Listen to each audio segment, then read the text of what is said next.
Battle Creek, and welcome again to this episode of Our View, the show that considers families in poverty and their voice to policies and things in our community. Joining me today is my program coordinator, Valerie Whitney, and our new staff member, Kayla Whitaker, who's training for our on-site training programs. Welcome. Thank you. So today we want to talk about parents and poverty, because we think it's different, right? Like, it's different to be a parent in poverty than it is to be a parent in middle class or wealth. I mean, they all come with their challenges, but poverty looks a little bit different, and we always knew that, right? And we knew that in our line of work. But we're noticing that it looks a little different post-pandemic and the things that are happening. So we wanted to talk about that today. Right. I think one of the biggest things that as case managers we see is the struggle for families to navigate through the systems that typically it was so easy for them to navigate through. Like, you fill out a form at DHS, you were able to go to your kid's school and do whatever needed to be done for them at school or anything of that nature. And now with the pandemic, it's so much harder because everyone's understaffed. There's no one there to answer questions. And so now you're struggling because you feel like when you're in poverty and you're a parent, from own personal experiences, I'm going to speak on this, but when you're in poverty and you're a parent, sometimes you feel like you're already looked down on because, you know, my kids don't have the fancy shoes, the fancy clothes, they aren't doing all of the activities after school because I can't afford to do those things. Everything is very budgeted and very strict for us. But now, because I'm having to shuffle trying to find daycare if my school shuts down, or trying to be a parent in poverty in general is just a big struggle. Well, I think it's because access has changed, right? Mm-hmm. Like, it used to be, like you said, you just went to the agency and you filled out a form, or there was a process for doing things, and those processes have changed. I mean, even like in the court systems, it was different for a minute because you appeared on a computer on a screen on Zoom. You didn't appear at the courthouse. Right. Like, everything has changed. And Kayla, from your own experience, if you don't mind us sharing, just a couple days ago, your daughter's school shut down due to rise in risk from the pandemic. You got a call at work and had to pick your daughter up then, right? Mm-hmm. And then you're left with what? Trying to find daycare. Yeah. Yep. How challenging does that feel? I mean, this is a new job position for you, so new with your employer, and Yeah, I think my situation is like unique because I kind of got like that taste of being in like the I guess like lower middle class. So being like a stay-at-home mom and my situation there, were these things, like, I knew about them, but they weren't something that I was facing, right, like, myself. And so coming from that into my own situation where, like, I am trying to get on my own feet at this point, and having a situation like them calling me and telling me to come pick up my daughter in the middle of the day while I'm at work, you know, barely getting by, it's scary and it's difficult because what am I supposed to do? Just not make any money, but then, like, how am I supposed to provide for her? Because then she's not at school, so then she's also not learning, and it's just like a really negative, downward like spiral. Mm-hmm. And I just feel like it's tough for everybody because, you know, then you have these kids like, why am I going home? I don't want to go home. I want to be at school, or, you know, whatever it is. And it's like, I know, but you're going to hang out with mommy today because mommy has to work. Well, and then just the stress of the parents. I mean, like, you had the ability to bring your child to work with you that day. Right. But not every parent has that option. You think about the positions that we primarily fill in our training programs, and it's almost impossible to think that, I mean, the employer can't operate that way. You can't take a week off of work because your kid's school closed, right, or because somebody in their class got exposed, and now... Mm-hmm. You know, and I think in some instances, some parents, gratefully enough, have other family members that they can count on. Mm-hmm. But most times in the population that we're working in, they don't have those other I mean, Right. grandma works too. There isn't somebody who stays at home that can Right. keep the kids. And daycare So- is so hard to find, you know. Yeah, because they're all like full or lessened their capacity. Yeah. Yeah, I mean, just like we reached out over this week to try to find daycare for a couple of folks, and the 2 or 3 daycares that we reached out to are at capacity. Well, Kayla, you called every daycare from Battle Creek to Athens. Yeah, I And did. found that they were all full, correct? Or they have wait lists. They have wait lists. But it's hard to gauge anything off of those wait lists because nobody can say like, oh, you know, I mean, yes, like a couple of kids may be out the door kind of thing, but like it's hard to say how long anyone is going to stay. So the wait lists are almost like a nice way of saying like, sorry. Right. But so And I'm finding too, like in talking with moms who pre-pandemic, they had 2 or 3 backup people that could watch their kids. Now those 2 or 3 backup people don't exist, and it's because those people don't want to be exposed to your children who were possibly exposed to COVID. I mean, people aren't as open as they used to be, even in our own network. We did a food distribution 2 weeks ago where we call all of our member families and we ask if they have anything to share for a member in need. And even the ones who donated food, most of it was, you can come to my porch and you can pick it up. Like they didn't want to come. And so then you think about the isolation that these families are facing as well, when I can appear at most things virtually or teleconference. Even some of my appointments with doctors and stuff are teleconference. Right. Think about the amount of time that I'm spending closed up in my home with my children. right.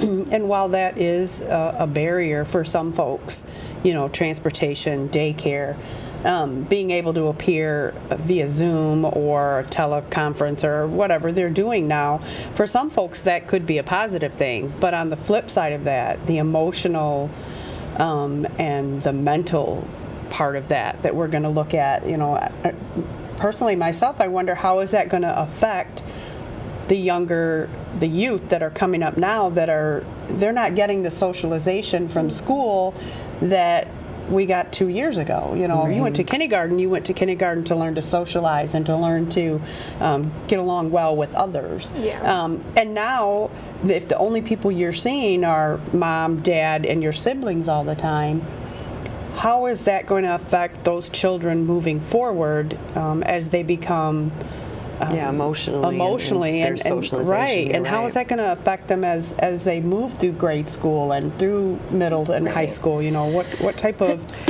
I was watching a thing on the news too about the power of nature and its ability to heal. They were featuring a program that was out in New York, I believe, but they were just talking about how kids aren't even getting that outdoor activity anymore. Like most of them are just, and I think about the differences too economically.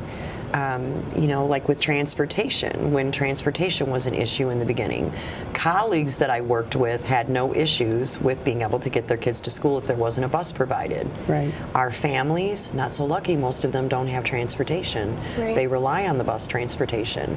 So even when there was a school in session, they couldn't send their children because they didn't have any way to get them there. right? And even that, I kind of look to the schools, quite honestly, in that to offer more options. Like, I always think that every organization, forgive me, in town should do everything the way we do, right, through networking. And I thought, well, if you have a mom that lives on this street in this district and they're driving their child to school, why not connect them to moms and maybe you could ride with them and then, Right. you know, but Yeah. I didn't see the school offering those options. They did offer city bus.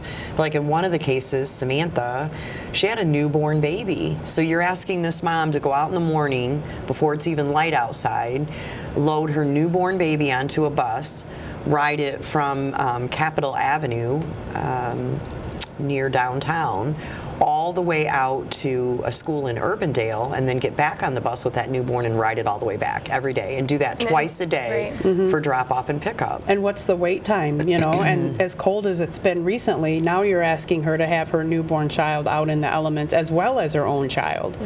So So even though they offered an option, like I don't feel like it was really much of an option. not a feasible No. option for anyone, no. No, I think that's where like the poverty comes in, because it kind of for like but I guess for like middle class, or it's easier because it's like, oh, school's out, so let's just go do this, let's go do that, that sort of thing, because they have those resources, those abilities. So it's just like a whole different world for when that situation happens for the people in poverty, because it's like, we only have $13. We can go like down the road and we can like look at a McDonald's and wave hello as we drive by. But we can't take our kids there, right? Like we can share a 4-piece or something. So there's like, as far as like getting them outside or getting them still socialized, even though they're not able to go to school, is also another one of those barriers, because they don't always have. I feel like that's a struggle. I also think, like, again, I mean, I hate to keep going back to colleagues, but that's all I know, folks. I just work all the time, right? But I have colleagues and friends who work from home, and they have their own set of struggles and complaints, but I think about that comparatively to the population that we serve aren't working from home. Like, they're in restaurants, they're in gas stations, they're in factories, they're in places where you can't take your kids to work and you can't work from home. And so, I mean, we're finding turnover in employment.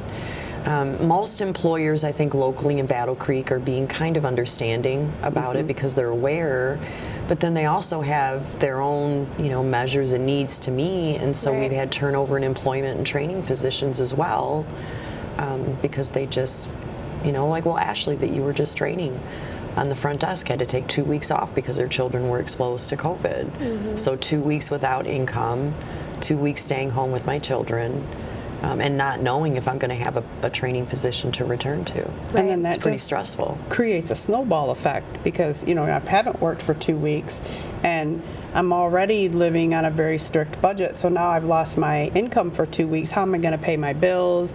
Oh no, now my rent's due again, and now I have to do this and do that. So it all just kind of snowballs. Well, and it's the stress of it too, right? Like, we know that Neighborhoods Incorporated receives some funds, and they're able to help people prevent evictions at this time, which is great. They're also serving the entire city, and they're, backloaded. Like, they're crazy busy, and so you have folks that are going for eviction while trying to process through and get the funds. I mean, yes, luckily we live in a small enough community and a good enough community. That's right, I said a good enough community, that they'll work together, that the courts are giving folks more time as long as they know that they've registered with Neighborhoods. But just imagine the stress of that as a parent. Like, you don't even know if you're going to be approved. You've got this eviction court thing lingering over your head. Like, you're trying to engage in this training program, but we've got 3 parents right now that want to start that are reluctant because they don't know what's going to happen with their kids from day to day. Right. And in fact, one of those parents are out of the running because Harper Creek shut its schools down again. So it just is tough. I think that's the hardest thing for me right now as a case manager, is that I'm used to working with families in poverty, and they're pretty hopeful most of the time. Like, they're survivors, right? They know how to put their head in the game and survive, and it's always amazing to me how resilient they are. And I think they're proving to be resilient through all of this too, but a little bit of the hope is gone. The struggles become just a little bit tougher, and especially when it comes to being a single parent. Like, it's really tough right now. What are some of the things you guys are seeing that's trending with our families?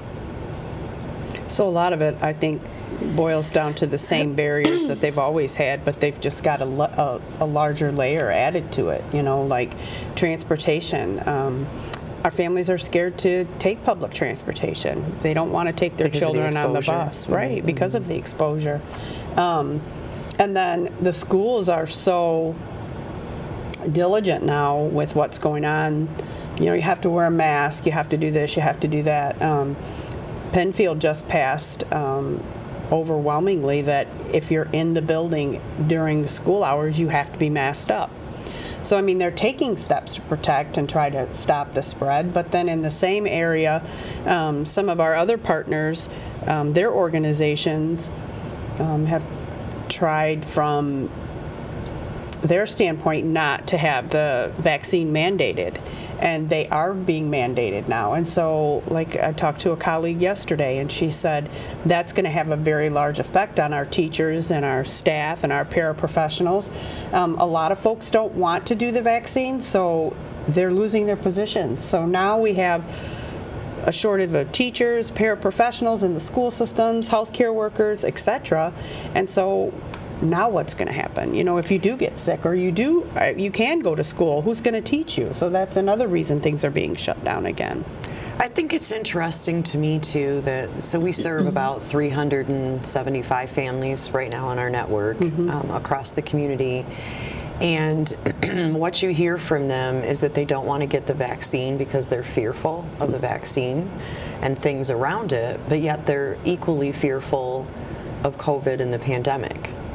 So where is the answer in educating these families? I mean, we were lucky enough that we were awarded recently a grant through the United Way called Vaccinate the Great Lake State. And we're planning an event, a carnival. Do you know when that is planned for or time frame? Kayla, you're on that committee. I thought it was supposed to be for February. For February, so we'll get word out to you folks, and it'll be on our Facebook, I'm sure, and the church's Facebook. So we're doing it in partnership with Trinity Lutheran Church, where we're housed. But you know, I wonder, like, what will be the core thing that we'll need to have at that event to educate families to make them feel more comfortable to get vaccinated? I think you're going to have to debunk a lot of the myths. I mean, at last numbers, when we looked, when you and I looked, which was in early December, I think, to mid-December, we pulled all of our families out of that network, and we were at a 67% of them had not been vaccinated, which was mind-blowing to me. Like, we have something that can help stop the serious illness and death and possibly the spread. And we know that our families are concerned about it, but yet they're equally balanced and fearful of the vaccine or reluctant to get it. I'm not saying all of them are fearful, but reluctant to get it.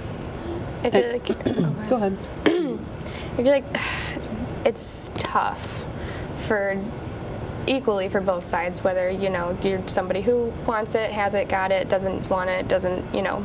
I feel like it's tough for everybody because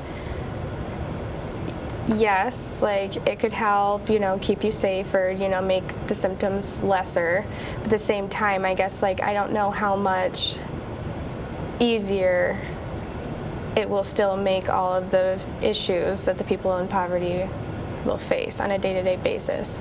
Maybe that is something that's like a huge barrier for some, and, you know, just not wanting to leave the house and wanting to stay on the Zoom calls and those things. Maybe that is like the light bulb for that person, like, okay, if I do this, you know, I'd feel safer to get back out there and do what I need to do.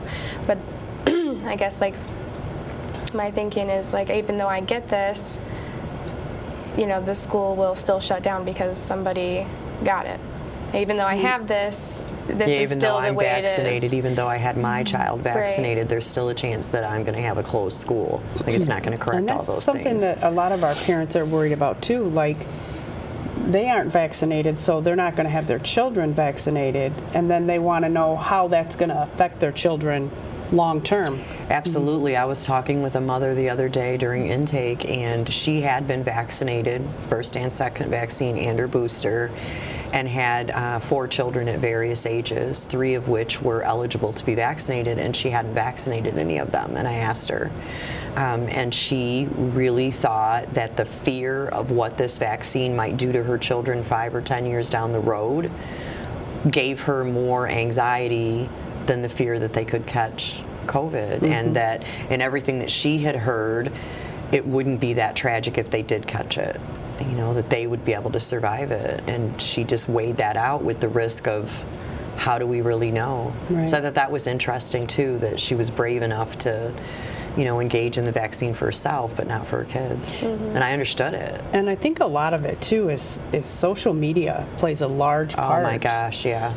You know, Well, because you're isolated in the house. You got no money for Donald's. Right. stuck in the house with these kids, and you're scrolling on your phone. And Absolutely. I mean, you can be swayed.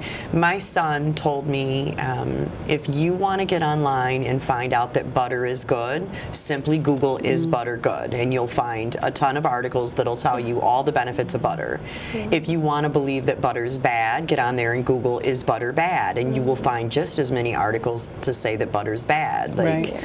it's almost poisonous. Because whatever you want to believe, you can find the proof of it on the Just internet. by the way you word the or search. Facebook. It's so many worlds we're navigating, like this pandemic, coronavirus world, and then the internet and whatever that's happening, whatever is happening there, that's a whole different world that we don't necessarily even, personally, I don't think I even really understand it fully anyway.